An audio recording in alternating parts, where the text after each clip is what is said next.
Do you find the ketogenic diet confusing and difficult to follow, especially when the rules seem to always be changing?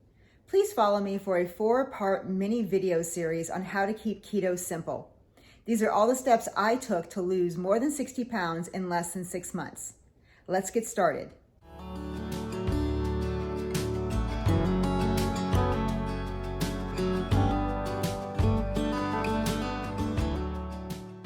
Hi, and welcome back to Transformative Moments with Laura. If you're new here, thank you so much for stopping by. This channel is all about health, wellness, and anything I do to improve my life I want to share with you. Today's video is on the keto basics. These are all the things that I did to get started, and I'm excited to share them with you.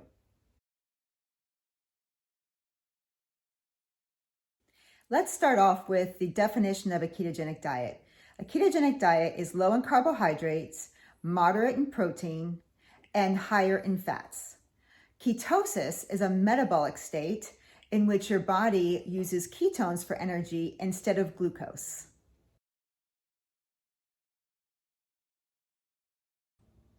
The ketogenic diet does not have to be difficult. It can be super simple.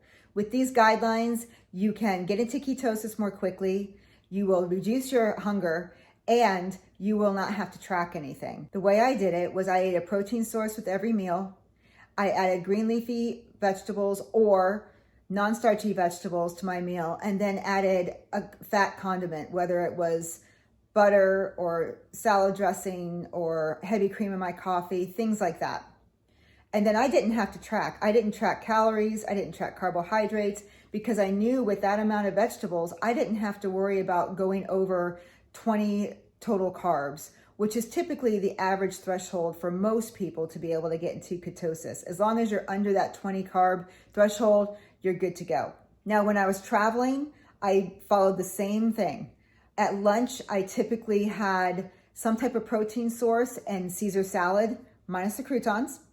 And then for dinner, I would have a protein source, usually steak, and some type of non-starchy vegetable that I would add butter to. So whether it was steamed broccoli or cauliflower or a mixture or things like that.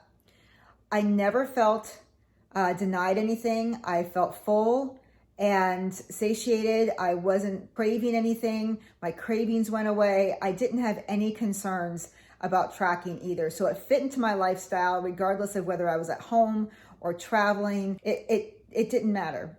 So that's the easiest way to start the ketogenic diet so that you don't have any issues with being overwhelmed with tracking, overwhelmed with counting, or being concerned. Just eat through those guidelines and you should be good to go. The next question that a lot of people get confused by is whether they should track total or net carbs. Total carbs are exactly that. It's exactly what's on the label. It's exactly what the number is on whatever vegetable it is that you're using. If it's a cup of broccoli and say the total carb is 10, that's the total carb. If the package says the total carb is 14, then that's the total carb. However, a lot of people track net carbs, and you'll see a lot of people talking about net carbs. Net carbs is a little bit of smoke and mirrors. Now, I've done both. I've done total carbs and net carbs, but net carbs takes your total carbohydrates, then you subtract out fiber from whatever food you're eating, and then you can also subtract out sugar alcohols. Now, that's where things get to be a little bit of a slippery slope. When you choose to track net carbs, when you're talking about things like broccoli, say broccoli has 8 grams of total carbs for the amount that you're eating, but yet it has 3 grams of fiber. So your net carbs would be 5. That's one thing. But then you start looking at all of the different keto products like keto bars and things like that, and they have a bunch of fiber added to them as well as a bunch of sugar alcohols. So something that is 20 total carbs, you could actually get to 4 net carbs pretty easily by just subtracting the immense amount of fiber and sugar alcohols that they add in there. Now, eating those products will most likely stall your weight loss, but it's something to try out if it's something that you really want to try. You can get away with more carbohydrates. I've been able to figure out as much as 100 total carbs, but yet stay under 20 net carbs. So when you get to that kind of carbohydrate level, you know you're not in ketosis anymore. You can test it and make sure that you're not in ketosis, but most people are not going to be in ketosis at 100 total carbs. And then you've also ingested a bunch of stuff that you may or may not feel very well after eating. So that's kind of the difference between total carbs and net carbs. It's up to you what you want to track. But like I said in my first segment, if you just do the simple guidelines, you don't even have to track. But when you start getting into the weeds of total versus net and fiber and sugar alcohols, things can get pretty complex and confusing. So I say stick to the basics.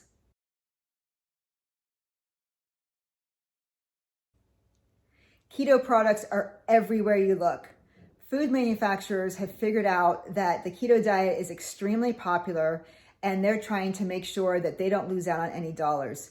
Because if you follow the basics like we talked about, food manufacturers are kind of out of the loop. I'm not out buying keto peanut butter cups. I'm not out buying keto granola bars, all of those different things. So the food manufacturers have tried to figure out how they can entice the folks that are following the ketogenic diet, make their products keto, and of course, reap the benefits financially. So when you look at keto labels, pay very close attention to, one, the ingredients.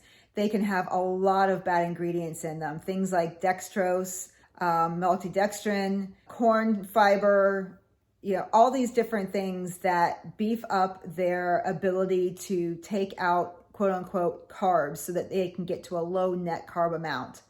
So say you have a keto granola bar. Okay, the keto granola bar has got, this would be really low, but a keto granola bar has 10 total carbs. Then they add enough fiber to give you 6 grams of fiber. So now you're down to 4 net carbs. But then they added 2 grams of sugar alcohol. So now you're at 2 net carbs. So that 10 total carb bar is now only 2 net carbs. And people feel like they could eat 3 of those because that's 6 net carbs. I'm not even close to the total carbs that one bar was at. But then you actually ate 30 total carbs. Plus, the sugar alcohols can wreak havoc on your digestive system. I'm not going to even go into how badly it can be, but if you've ever eaten sugar-free candy or things like that, you know exactly what I'm talking about. It can be a disaster. So my advice is to stay away from all of these products as much as possible. Do I eat some of these products, or have I eaten some of these products? Yes, of course. I've tried some of them. I try to do the best ingredient products that I possibly can. You won't see me eating anything with corn fiber in it or maltodextrin or anything like that. But you can find some things that are very, very clean. Most of them, unfortunately, are not put in our regular grocery stores. Those usually have a lot of nasty ingredients, but try them out. See what your body feels like if this is something that you're interested in. However, once again, if you stick to the simple guidelines, you're going to see your results and you're going to feel better.